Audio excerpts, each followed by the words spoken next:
Well, I see there's a lot of people out there. Not very attractive, are they? Oh, I like that one. Nice. Well, we promised you a show today that would make your head spin. That was actually it. The next 44 minutes will not be nearly as good as this minute was. Okay, welcome to Let's Talk About Trusts. I'm Alan Gassman. I'm a lawyer in Clearwater, Florida, and we draft a lot of trusts. And I wanted to talk specifically to a lot of clients and a lot of practitioners today about the art and science of trust drafting. And I'm sure you've noticed, if you've read a lot of trusts, that they come from all sorts of different places with all kinds of different language. And one of the fun things about being a trust lawyer is that we can always improve our trust documents and adapt them to a client's situation. So, you know, there's a story I like that Professor Jerry Hesch tells.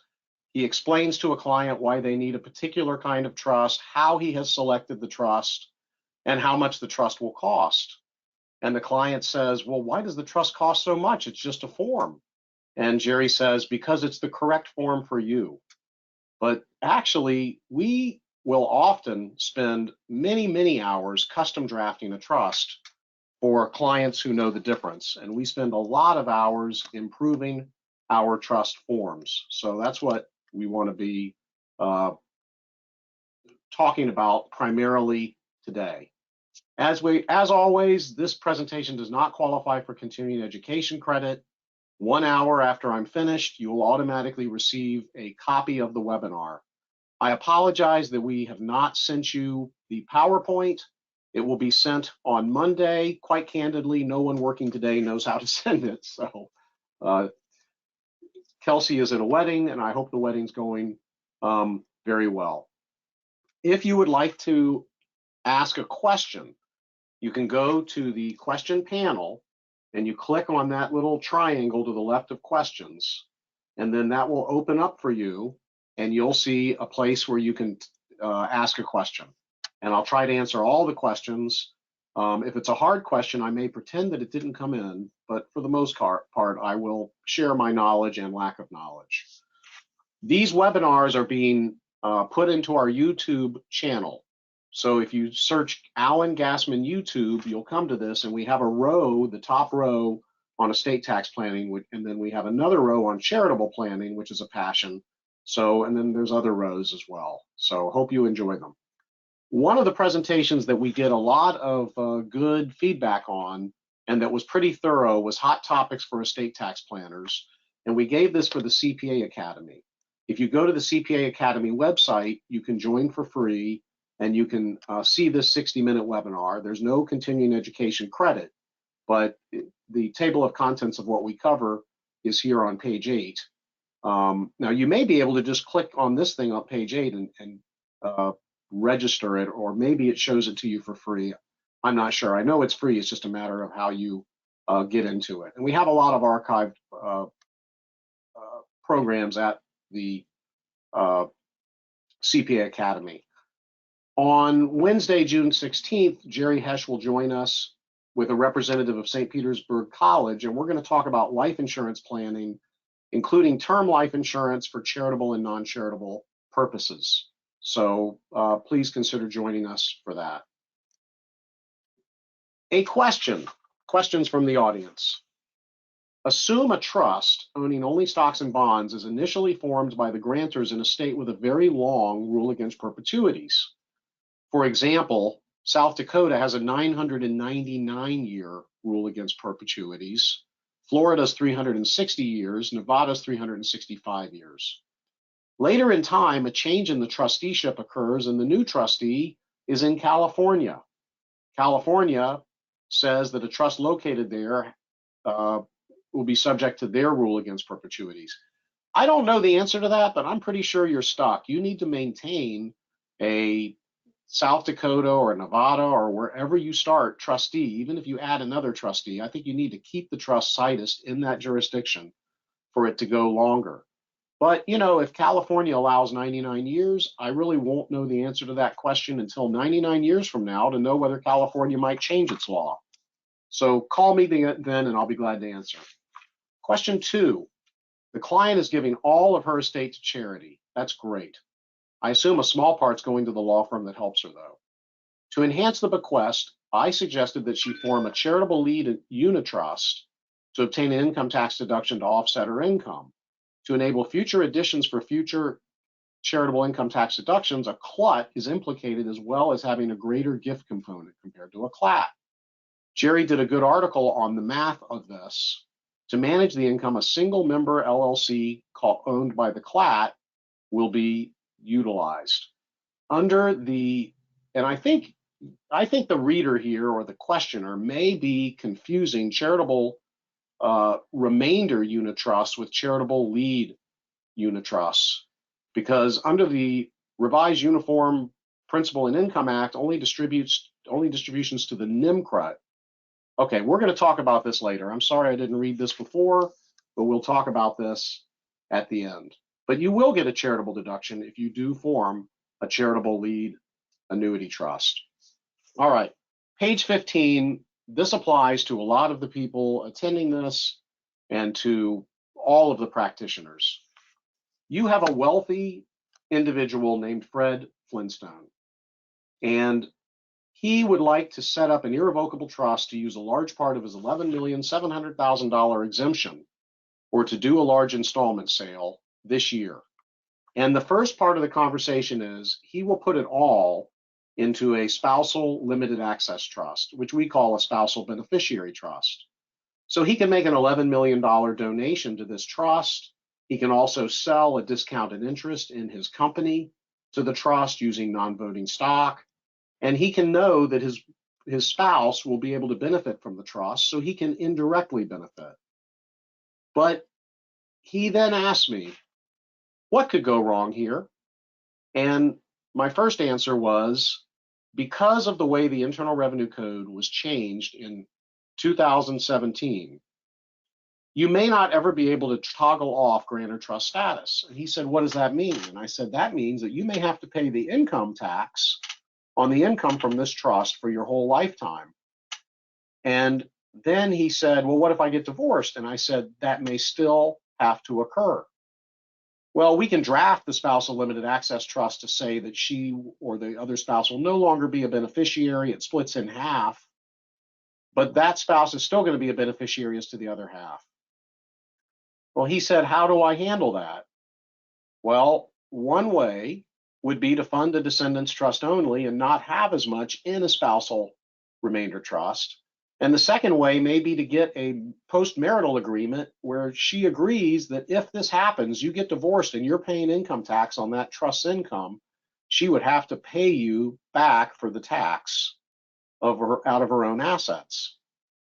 So then he said, what else could go wrong? Well, the IRS may say that this is a $15 million gift because of the bargain sale of the company. And if you can't split the gift with her, if she can't be considered to have made half the gift, then you'll have to pay gift tax. But on the other hand, if half of the sale is to the descendants trust and half is to a spousal beneficiary trust, then if you get audited and you need to, she'll be able to split the gift as to what goes into the descendants trust. So for clients in the $30, $40, $50 million range doing these types of transactions only to a SLAT, I suggest consideration of adding to the descendants trust. I think that that's a good, safer thing to do. So let's talk now about some trust provisions that I think are very, very important and very useful to consider. And the first provisions deal with an older client. Now, when I started practicing, I was 25 years old, and I thought an older client was somebody in their 50s. Now I'm 62 years old, and I think an older client is someone in their 90s. But nevertheless, one thing we see under number 1 here is the parent needs help and will not spend the money on the help the parent needs. So one of the children says, Mom, don't worry, I'll pay for the nurse to come see you every day. I'll pay for you to go to the nicer ACLF. Don't worry about it. Well, I want that child to be reimbursed from the parent's estate because I want the child to be encouraged to give this assistance. So that's section 1. Now, section 2, when I get incapacitated and I have 3 children, who's going to move in with me and take care of me? The child who needs money the most, doesn't have a job, isn't in a marriage, is going to move in with me. And then what's going to happen? I'm going to be encouraged to leave more of my estate to this child, intentionally or unintentionally. And what the elderly often do is they say, oh, you've taken great care of me. I just want to give you everything. Well, we recommend that the children sign an agreement that no matter what, they will share the inheritance equally and they will not accept a larger inheritance from the parent. Now, this may happen anyway beyond the ability of the children to even prevent it because of the House Spendthrift Trust work, but we think it's a good idea to get the children involved. And anytime we prepare an estate plan that a child may object to, we want to consider having the children know about it now and be able to complain about it now, not 5 years ago, not 5 years from now when mom dies. It's much better to just tell them what you're doing. If you're going to favor one child or the other, let them complain back then. Number 3, very, very important, a safety latch clause. I'm 62 years old. Most of the people who know me think I'm competent. I should probably have the right to change my trust anytime I want. But as I get older, as I'm more subject to undue influence, as I may get dementia, or I may have factual perceptions that are incorrect, how about if before I make any significant change to my trust, I have to get consent from my wife, my daughter, my law partners, somebody to sign off and say, Alan is not looped and in the custody of somebody taking advantage of him.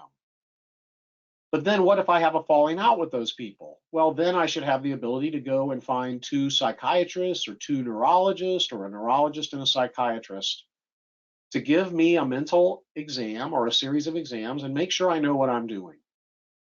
So when the housekeeper calls the office and says, I'm bringing Mrs. Jones down, she'd like to leave me $300,000 if she dies, can she come down and sign that?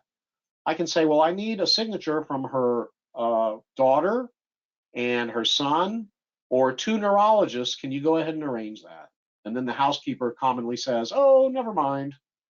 And then the housekeeper goes and keeps somebody else's house. If you want to be a multimillionaire in Pinellas County, Florida, all you have to do is clean houses in adult-only over 55 condominium communities. If you could clean 10 houses and make friends with all the people in those 10 houses and only clean houses for single individuals, especially if they're not married, you'll definitely be a multimillionaire. Page 17. Believe it or not, when people get dementia or even Alzheimer's diagnoses, they don't have to step down as trustee of their revocable trust. I suggest that you require that. And then once a client reaches a certain age, for many of my clients, it's age 80, the trust says, if I have not changed the trust before I'm 80, when I reach 80, I have to get a mental exam every year. And if I don't get the mental exam, I can't be trustee anymore. Just to have some safeguards there. All right, now I want to talk about spousal limited access trust provisions. In our past presentations, we have covered a significant number of considerations and checklists for spousal limited access trusts. Let me tell you the 2 different kinds of spousal limited access trusts. First of all, just going back here, what is a spousal limited access trust? I would like to use $8 million of my estate tax exemption this year before it's taken away from me and to allow the growth in assets to escape estate tax. I could put it in a trust just for my descendants, but then if I want to benefit from it, I can't. It's only for my descendants. I could put it in a spousal limited access trust. My wife, Marcia, could be the trustee. and she can have the right to receive what she needs for health, education, and maintenance. And the nice thing about that is if we have a financial reversal, she can take her share of our living expenses out of this trust, which will indirectly benefit me. So that is a spousal limited access trust. But there's really two kinds of, well, before I forget, if the descendants trust or the spousal limited access trust is situs in an asset protection jurisdiction, then the grantor may be added as a beneficiary if there is ever a severe financial setback beyond his or her control. So most of these that we form are in Nevada or South Dakota. South Dakota goes 999 years, and some clients favor it for that. Nevada, the trust company is 4 blocks off the strip. Some clients like to visit their trust company. In any event, the two types of spousal limited access trusts are one for the marriage that's everything is marital assets. In other words, Marcia and I have been married 40 years as of Monday. So we're celebrating our 40th anniversary, and everything we own is a marital asset. It's all been earned by the marriage. So when I put those assets in the spousal limited access trust, I don't expect to get anything back, and I don't need to worry about preserving the situation. Now, in the highly unlikely event that we would be divorced, our spousal limited access trust divides into 2 trusts. One is for Marcia's continuing health, education, and maintenance, and the other is for our descendants only. I get to control who the trustee is of the trust for descendants only, and I can be added back to that trust if I have a severe financial setback. Marcia controls the spousal limited access trust trusteeship decisions and can live off of the spousal limited access trust. In the event of a divorce, I will be at a slight advantage because the judge will split the rest of the assets 50-50. So Marcia will have a better situation than I will. We could sign a postnuptial agreement. And if I were to present a postnuptial agreement like that to Marcia, then there would no longer be a highly unlikely event of us being divorced. It would be a somewhat unlikely event. So I'm not touching that with a 10-foot pole. The other kind of the slat would be what I call a second marriage slat. Harvey has a $40 million net worth. He married Mary 10 years ago. They have a prenuptial agreement that gives Mary $5 million in the event of a divorce. Harvey wants to set up the slat so he can indirectly benefit in the event that he needs to benefit during the marriage by paying Mary's living expenses. Now, this slat can completely disown Mary in the event of a divorce. If she's only a beneficiary while they are married. Even when Harvey dies, she's no longer a beneficiary. If she divorces Harvey or even files a petition for divorce, she's no longer a beneficiary. And if Harvey remarries, then his next spouse becomes a lifetime beneficiary, and that is called the floating spouse. It has nothing to do with how they look like, what they look like in a bathing suit, or whether they know how to swim. But they call that the floating spouse. And I don't know if they would call the floating spouse a floater or not. I've never really read that much about it. So let's go back now and look at some slat language. One provision, page 20, I was advising a client on this yesterday. The trust that was drafted for him just said anyone adopted is considered to be a descendant. Well, we had a case in Florida a few years ago where a man adopted his 46-year-old girlfriend so that she could become a beneficiary, and the court allowed the adoption. So maybe age 3, 4, 5. And here's the other thing. What about somebody who's in vitro? I mean, what if my daughter froze an egg and then in 50 years her child was born? Is that child going to be considered to be a descendant? So the language in 103 at least talks about that. And it's interesting stuff. And that page 21 is where we talk about what the heck is a descendant. And sometimes clients have stepchildren and step-grandchildren that they haven't adopted, but they would like for them to get half a share. So we want to at least talk about that. And the vast majority of clients do not want their son-in-laws or daughter-in-laws to be able to receive anything directly. If they want to receive something, they should keep their relationship with the child and with the grandchildren. But some clients do want to benefit their daughter-in-laws or son-in-laws and actually like them even more than their own children, which is understandable once you meet the children. So thinking about that can be important. The definition of health, education, maintenance, and support, those are the magic words. I can be the sole trustee of a trust, and you can make me the beneficiary of the trust, give assets to the trust, and I can receive what I need for health, education, maintenance, and support. My creditors can't touch the trust, and the IRS cannot consider the trust to be owned by me for estate tax purposes as long as you haven't exceeded your generation skipping tax exemption amount in funding the trust. But what most clients want to do but haven't thought about it until we bring it up is, how much do you want your child to be able to get out of that trust?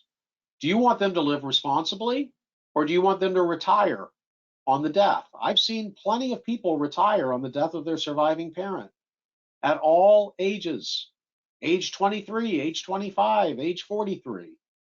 So we will often ask clients, what is your idea? What should your child be able to do? Well, my child should work and raise a family. Okay, well, what if she doesn't want to work and she doesn't want to raise a family? Well, then she should get a lot less money out of the trust.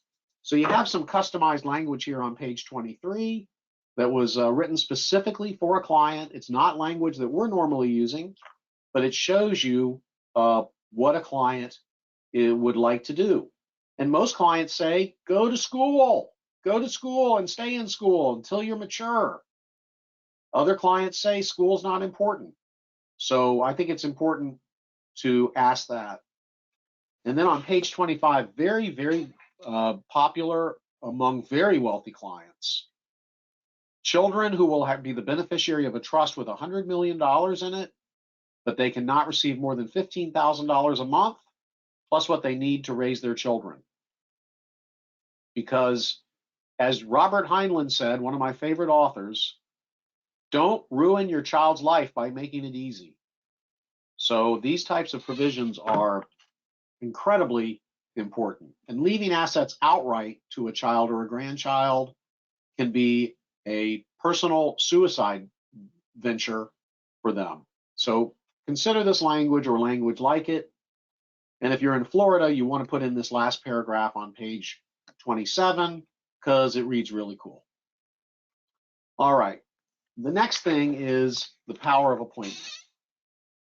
It's surprising how often clients come in and the trust says, on my death, leave the assets in trust for my spouse, and on my spouse's death, divide them into equal shares for our children. And the spouse has no ability to change that. And then the spouse becomes estranged from a child and can't change the trust. So we want a power of appointment, also known as a power of disappointment. My child has disappointed me and is going to be disappointed in the inheritance. Do you want the power exercisable during lifetime or only on death? I like to have it exercisable only on death because I don't want a child to be taken advantage of by a grandchild saying, give it to me now, give it to me now, give it to me now. No, you have to wait till I die. So, and then how much can be given to charity? Only 5% a year, no more than 5% in all? Are the children going to be taken advantage of by a cult masquerading as a charity? So important language to think about.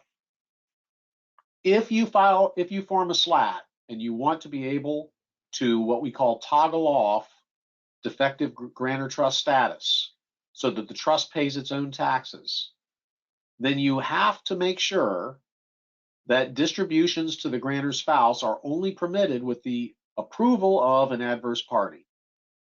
And an adverse party is not a party that just didn't go well. I mean, we've all had parties that didn't go well, and those are adverse parties too. But in this section, an adverse party is a person or entity that will be hurt if the spouse receives a distribution. So I leave a trust for myself, for my children, my wife, and my grandchildren, and my wife wants to take a distribution. Before she can, one of our children or grandchildren need to say it's okay. And that person, of course, is hurt if my wife takes out of the trust because there's less in the trust for them. So that's the adverse party clause. And we don't know if you can toggle off a spousal limited access trust. I'm pretty sure you can, but I'm not 100% sure. And you have to have some language like this if you want to. Here's an interesting one. People don't think about this. I'm leaving this $8 million trust to Marcia. I trust Marcia completely.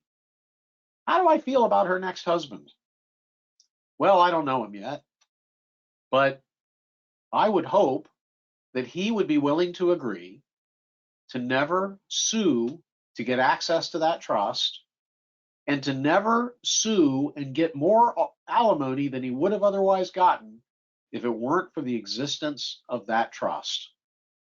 So I would like to limit what Marcia can receive from that trust until anyone who is cohabitating with her in a romantic relationship or is married to her signs an agreement saying that these assets in this trust will not be touched and will not be considered for purposes of determining alimony. So I think that's important. Now, going back to powers of appointment. If and when estate tax is not an issue, and you have a beneficiary holding a power of appointment, when they die, the assets in the trust can receive a new fair market value income tax basis if the person who dies has the power to appoint the trust assets to creditors of his or her estate. It's a huge loophole. So I have situations where the first spouse has died, second spouse is the beneficiary, has a power of appointment, but it's limited to being exercisable only in favor of their common descendants. The family is not estate taxable. They're well below the 11,700,000 exemption. I'm going to have the independent fiduciaries, as briefly mentioned on page 31, give that surviving spouse the power to appoint assets to creditors of her estate to the extent necessary to get a full step up in basis without triggering income tax. You could also put your elderly and feeble father-in-law, mother-in-law, aunt or uncle in the trust as a beneficiary and give them the power and then get a step up in basis.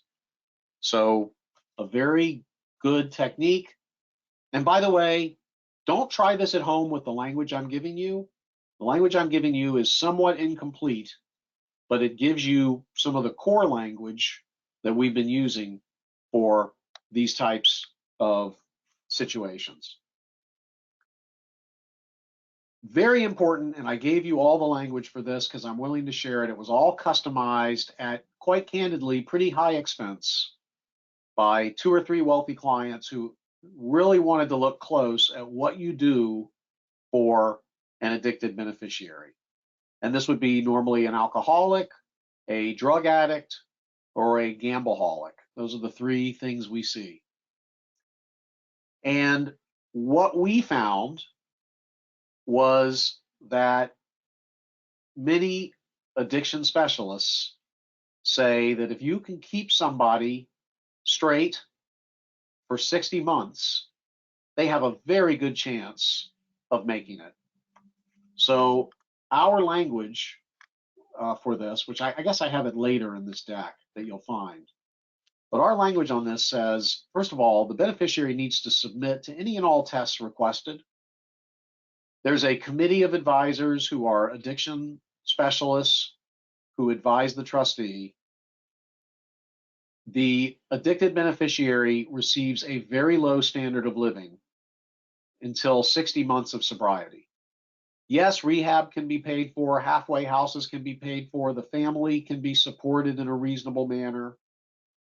If the addicted beneficiary spouse wants a better standard of living, that spouse will be supported in a modest way for 60 months, and then in a very much nicer way after 60 months, as long as everything goes well until they fall off.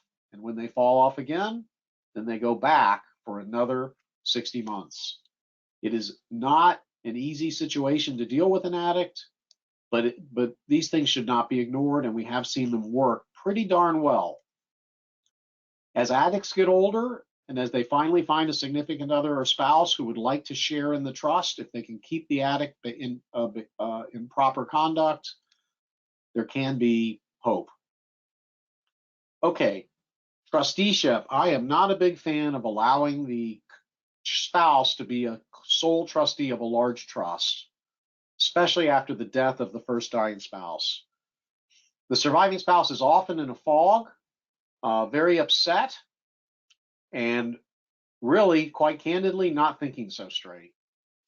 So if that surviving spouse is required, at least for the first 2 years after the death of the first dying spouse, to have a co-trustee, which could be a trust company or your trusted CPA or brothers, I like for the surviving spouse to have the choice of one or more of the following individuals and or a trust company.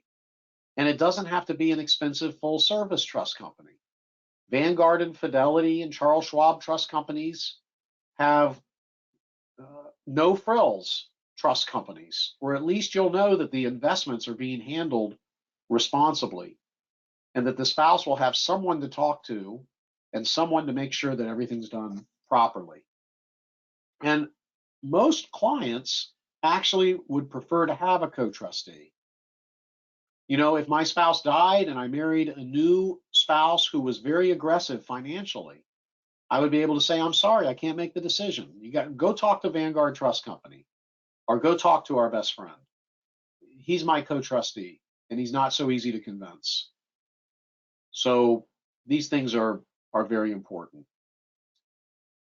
6.19 on page 36, the trust protector provision. Do you have individuals, whether they are professionals, friends, or family, who will not be beneficiaries of the trust but can be trusted to amend the trust if and when circumstances or tax laws change? Those are the trust protectors, and you can very much benefit from having trust protectors. Lawyers always talk about the phone call that comes in. Hey, Alan, I need to amend the trust we did last year. Which trust is this, Floyd? Well, it's the Floyd Jensen Irrevocable Trust. I need to amend it. Floyd, did you hear the word irrevocable? Yeah. Did you read the trust? The second paragraph said that it was irrevocable? Yeah. What do you want to amend? I want to change the whole thing all around. You can't change the whole thing all around, but fortunately we appointed trust protectors and maybe they can change it. And for the lawyers out there, you may have clients that want to change it and then change it again and then change it again and then change it again. Do you go to the trust protectors and do you ask for the change? And quite often what we do instead is we have the grantors write a letter to the trust protectors saying, we are presently on the outs with our son, John. We would like for John's share of the inheritance to be less than it would have been, if not zero, if we don't reconcile. So please take this into consideration in the event of our death or incapacity. And many clients are satisfied just to do that, because if the client keeps asking the trust protector to change the trust, it's not looking like an irrevocable trust to the Internal Revenue Service. Page 37. I ask my clients many times, let me ask you two questions. Who's your first choice alternate trustee to handle investment decisions? Figure out how to sell your shopping centers or whether to keep them, what to do with your stock, what to do with your cryptocurrency. Who's that? Well, that's my brother John. Would you mind if John does it as co-trustee with a trust company he chooses so nothing can go wrong? Okay, that's fine. Now, who's the best person to interact with your children, tell them to stay in school, set a good example for them, and decide how much they get and when until they've reached an age like 35 or 45? Well, that's not John. He's too tight with a buck. Or that's not John. He'll give them everything. That's my sister Mary. Okay, so John is going to be the investment trustee, and Mary is going to be the distribution trustee. And that's something really worth thinking about. And some clients have appointed their lawyer and their CPA to meet with their children to have a substantive goal setting and disclosure meeting with their young adult children if the clients are deceased. Say, hey, what's going on? I'm your professional friend. What do you need? Have you thought about this opportunity? Have you thought about that opportunity? I'm sorry if the marriage isn't working. The trust will surely pay your attorney's fees to get you representation to decide if you want to stay married or not. Think about who should be the people mentoring your children with all these millions of dollars that you're going to leave, or if you don't have millions, who's going to safeguard the lesser amount? So I've given you language for this. 6.22, a lot of clients name their children as trustee, but then the child has a substance abuse problem. The grandchildren need to be able to kick the child out as trustee. Do you want your children's litigation with each other to be in court or to be in arbitration? I prefer arbitration. It gets to the point quicker. Arbitrators can be board certified trust and estate lawyers who know what's going on. A lot of times the judges rotate, so you get a judge who's never seen a trust or a will except his own, and then 6 months into his experience as a trust lawyer, he's your judge. That's not always a good experience. So we prefer private mediation followed by arbitration to the extent that that's permitted. What about leaving assets to a charitable foundation? I've given you the language here. You know, the daughter's going to inherit 15 million. Would it be better to give her 10 and 5 in the foundation that she'll run and require her to operate that foundation responsibly, to give her a life purpose? I think that's probably better for somebody. So I've given you language there. Are your clients taking care of their parents? A trust for my mother. Use it if she needs it. Otherwise, on her demise, take care of my children. Educational trust for my nieces and nephews. Why not educate the nieces and nephews? You're leaving your children 10 times more than they need. You've got wonderful nieces and nephews who have nothing. And shouldn't they be able to go to college? So just things to think about. Page 48, more language to limit the monthly benefits of a beneficiary. Another thing I explained to a client recently as to why they might want to use Nevada or South Dakota as opposed to Florida for their trust while they're alive or deceased. In South Dakota and Nevada, there is no requirement for the trustee to inform a beneficiary that they are a beneficiary. There's no requirement to give them a copy of the trust.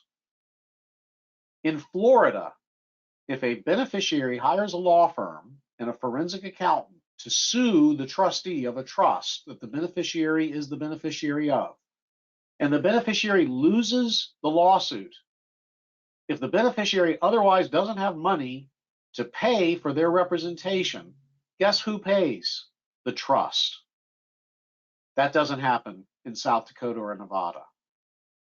Or my spouse files a support action against me. She can reach into the trust in Florida, not in South Dakota, not in Nevada. So it's okay if you want to have a Florida trust. It's less expensive if you're a Floridian, but maybe at least on your death, you might want to say that it then moves to Nevada. Here's a marital agreement. My children are beneficiaries, but guess what? If they marry and the person they marry to doesn't sign off on all these things, then they can't get more than $3,000 a month. So plenty of things to think about. Most people don't realize that under Florida law, you can amend an irrevocable trust as long as you have the joinder of the trustee and the beneficiaries if the grantor is deceased. So you need to appoint a beneficiary who will not approve an amendment. And if you want to do that carefully, you could use a foundation in Liechtenstein, Bermuda, or the Bahamas, or Panama, where their civil law will pretty much assure you that they will not approve a change. And that would be a good reason for you to go visit Switzerland, Liechtenstein, Bermuda, the Bahamas, or Panama to interview your foundation manager. And please take your trust lawyer with you for this. So there's the substance abuse language. Here's a SLAT provision where in the unlikely event that we get divorced, then the SLAT divides into separate SLATs with separate trust protectors. So my brothers could be the trust protectors for my half of the SLAT, and Marcia's brothers could be the trust protectors for her half of the SLAT, if that were to occur. Next week, I'm going to talk about trust configurations. If you're in California or Texas or another community property state, should you have a joint trust or should you have separate trusts? Do you realize that if you live in one of these states and somebody gets a judgment against you, the creditor can reach all of your community property assets? So you may want to have separate trusts. Or do you want to have a joint exempt trust, a just trust, that would allow all assets to lock up for the surviving spouse on the first death and to get a step up in basis on the first death without as much creditor exposure as you get in a community property trust? So like I said, we'll talk about trust communication next week, and we'll also talk about creditor protection, and we will talk about marital asset preservation systems. When you say to a client, well, this is a great estate plan, we're all done. By the way, do you realize that if one of you dies, the other half of the assets can go wherever the surviving spouse wants them to go, which may mean it goes to a Hooters girl or a pool boy, or that's all right, right? No. You drafted this trust. Don't you protect all the assets of the marriage after one of us die? No, we don't. But would you like to consider a marital asset protection system agreement? It's a complicated agreement, but it says when one of you dies, the survivor has to put a certain percentage of all the assets into a special trust.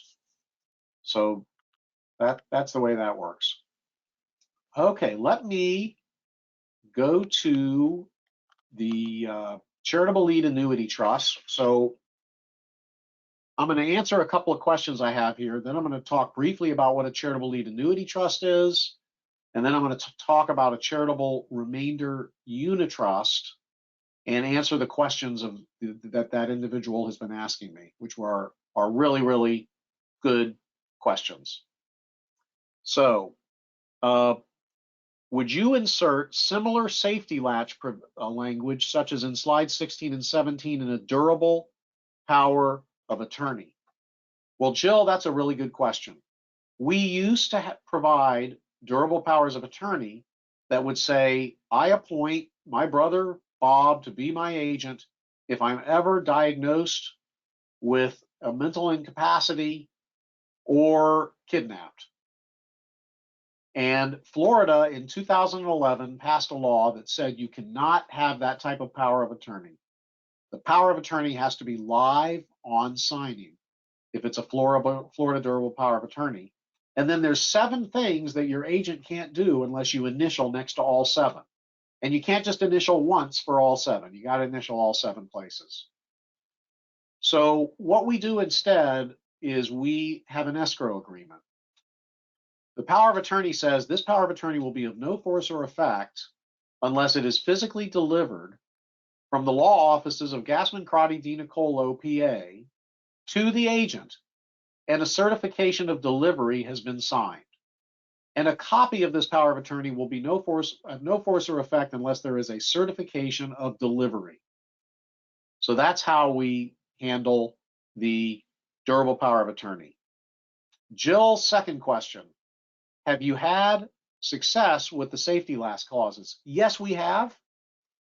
We've had 2 probate court proceedings where the judges recognized the savings latch clause.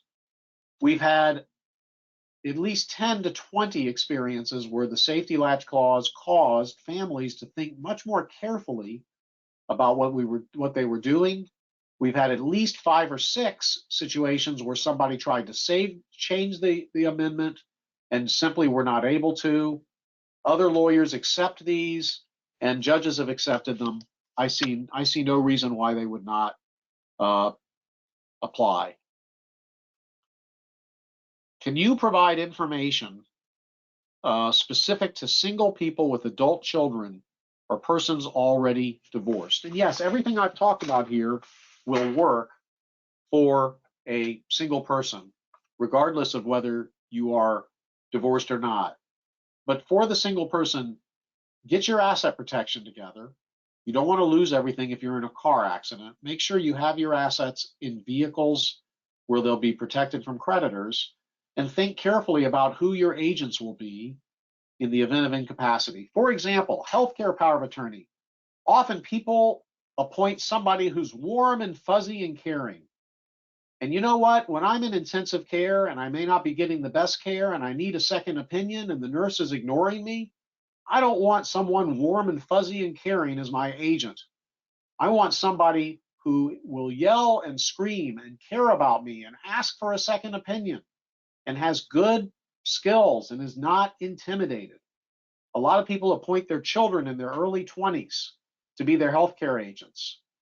I have had clients tell me in their 60s that they are still haunted by the experience of having to pull the plug on a parent when they were only 19, 20, 21, 22. And young adults can be intimidated by hospitals and by doctors. I'm a supporter of hospitals. I'm a supporter of doctors. But appoint someone for your healthcare power of attorney who can be your advocate, and name 3 or 4 people. Whoever gets there first, they very rarely will argue about it. Okay. The charitable lead annuity trust is a special hybrid trust. I put $840,000 worth of assets in a charitable lead annuity trust, and it will pay $100,000 a year to my favorite charity for 12 years. So I'm putting $850,000 in. It's going to pay $1,200,000 out, and whatever's left at the end of the 12th year will go to my children, estate and gift tax free. My income tax deduction for establishing this trust will be the whole $850,000. So I'm getting an income tax deduction to put assets into a trust that will provide my children with estate and gift tax-free benefits. And I'm sorry I said 12 years, I meant 10 years. So my $850,000 asset is going to be an LLC interest. I put $1,209,000 into an LLC, and I donate a 99% non-voting member interest using a 30% valuation discount. I've made an $846,000 gift. There's no gift tax return that needs to be filed. And after 10 years of $1 million a year, of $100,000 a year, there's going to be a lot left in this LLC. And the LLC will go to the children. So that will save a lot of estate and gift tax and also get me a charitable deduction. So here's the numbers. The CLAT starts with $1.2 million. It grows at 6% a year. Charity gets $100,000. I get a charitable deduction. And at the end of the day, the CLAT is worth $848,000. You multiply that by a 40% estate tax, and I've saved $400,000 of estate tax, approximately, while I've benefited my favorite charity. So not a bad deal at all, and I could do this on death. On death, I leave 50 million on death. Would I rather leave it 40% to Uncle Sam and 60% to my children? Or would I rather leave it to a charitable lead annuity trust that pays my favorite charity annually for a number of years, and what's left goes to my children? And here's how the numbers can work out. If I did a 20-year charitable lead annuity trust on death or while I'm alive, I'm using a 33% discount. At the end of the day, after the 20th year, based upon present values, my children get 61%, and my favorite charity that they're managing gets the rest, and that should be 39%. That's a mathematical error there. If I do a 20-year CLAT with the same assumptions, my children get my children get 73%, the charity gets 27%. So that is the charitable lead annuity trust. Now, the charitable remainder trust, I believe you can find this video on YouTube, Christopher Denicolo on charitable remainder trusts. I'll just tell you in 5 minutes what he says in a much more thorough manner in longer. A charitable remainder unitrust will make an annual payment to charity. And at the end of the trust term, charity receives what is left. So today, if I put $1 million of appreciated stocks into a charitable remainder unitrust, I can reserve the right to receive 10.87% of the value of the trust assets as determined every year for 20 years. And the only thing that goes to charity is what's left after the 20th year. And at that time, I can direct it to my favorite charity, which can include my own family foundation. Now, if I want a lifetime benefit, and I'm 30 years old, it would be 5.31% a year for life. 40-year-old, 6.92% for life. 50-year-old, 9.64% for life. 60-year-old, I could put $1 million of appreciated stock into a trust for a 60-year-old.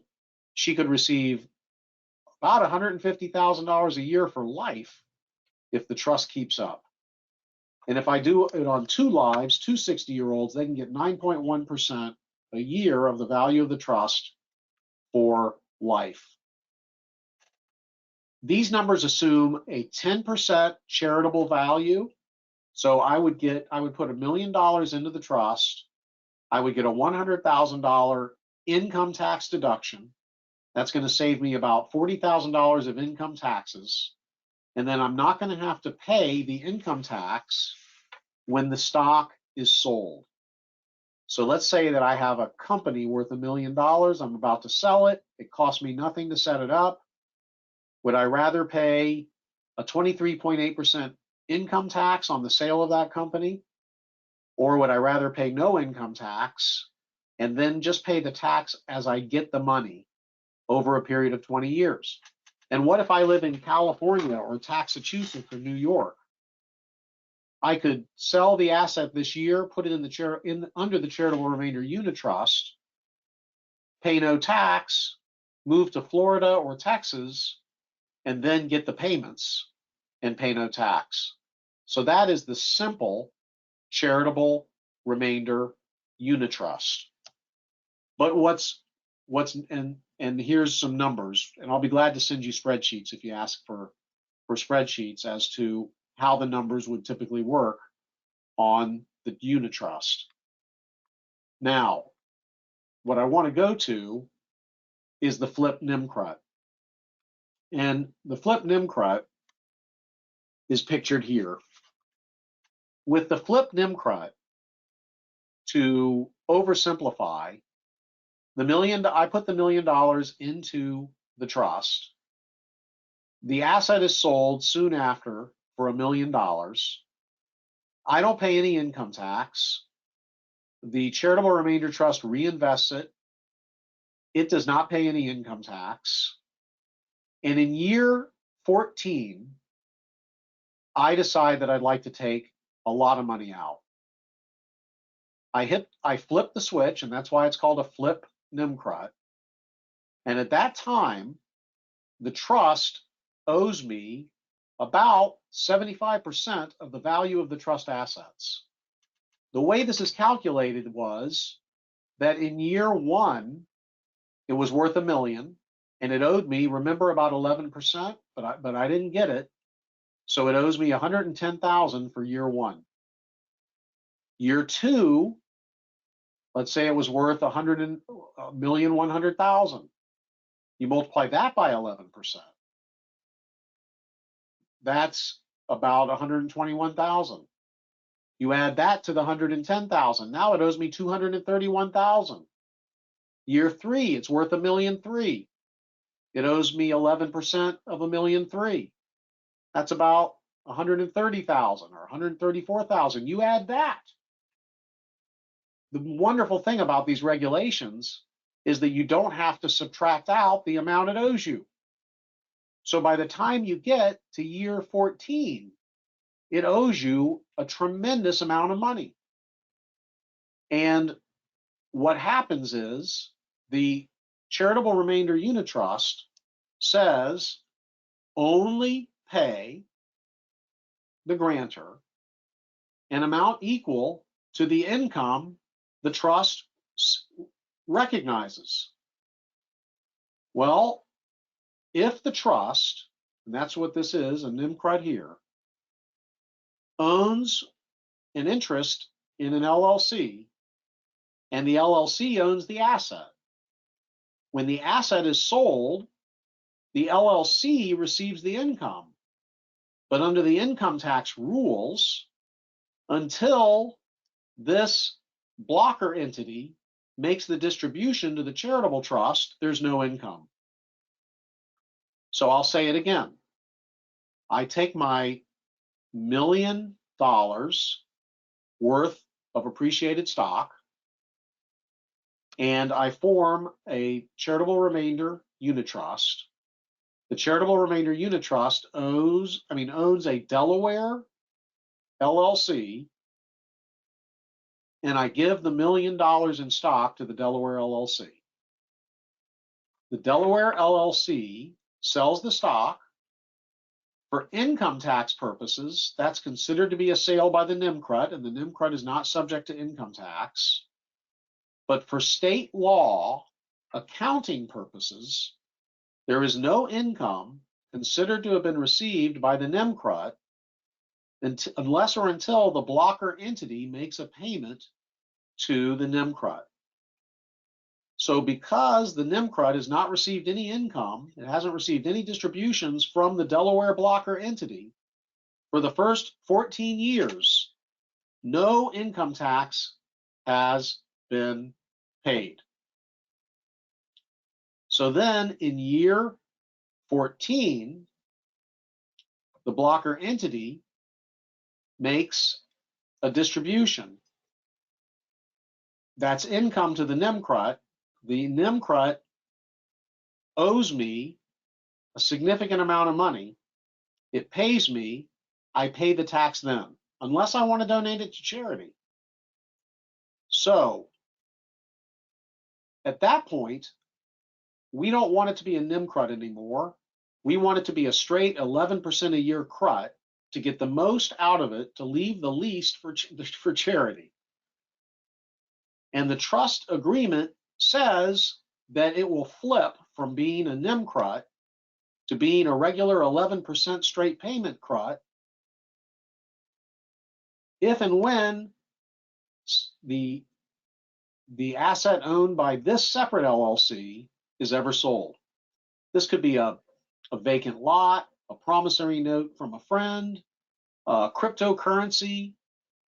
So that is how the flip NIMCRUT works. And that's why it's really complicated and important to understand that under the Delaware Uniform Principal and Income Act, and Florida has an almost identical act, you create income and you shield income by using the blocker entity. And we do have a white paper on this. We wrote it because we couldn't find one anywhere else. But that's my best estimate of how to explain the NIMCRUT.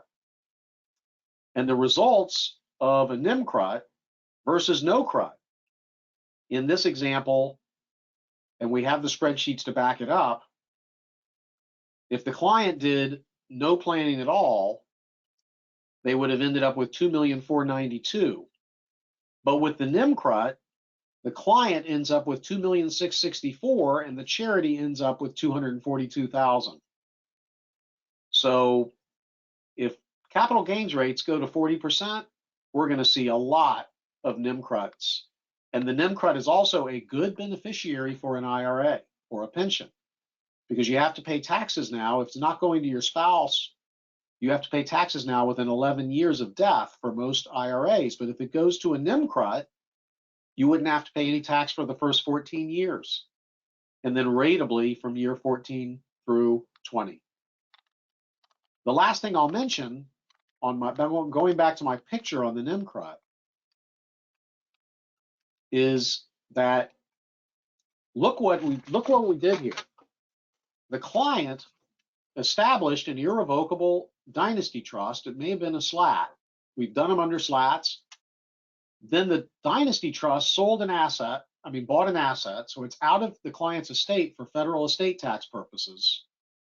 It's a defective grant or trust, but the client would rather not pay the tax yet. So then we form an LLC under the dynasty trust. The LLC is the grantor of the NIMCRUT. Now, the client, if they do not take a gift tax deduction for setting up the NIMCRUT, because it's not a gift, because it's already in a dynasty trust, make sure the dynasty trust authorizes charitable distributions and structures. If the client also does not take an income tax deduction, because the charitable remainder unit trust is drafted to not allow an income tax deduction, then according to 2 private letter rulings and the Internal Revenue Code, the prohibited transaction rules that apply to charitable remainder trusts don't apply, and your client could borrow money from the CRUT at 7 or 8 or 9% interest, whatever the market rate is, pay deductible interest to the CRUT, and the CRUT doesn't recognize that as income until it's withdrawn 14 years later. So this can become the family bank. Now, the IRS is no longer giving rulings on this because they felt it was abusive, but it's right in the Internal Revenue Code. So just another possible adventure worth having. I hope that you have enjoyed this presentation. Oh, let me see. I've got a couple more questions there. Oops. Okay, if you have a client who wants to set up a CRUT using IRD assets such as an IRA, how would you set it up in the estate plan? I would name the CRUT as the beneficiary, although it would be possible to name your child as the beneficiary, and then if your child disclaims it, then it would go to the CRUT.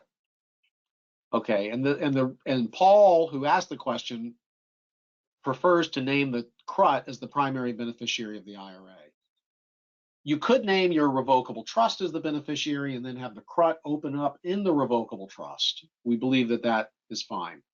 Fred, does annual payout from the unit trust vary based on year-end value? Yes.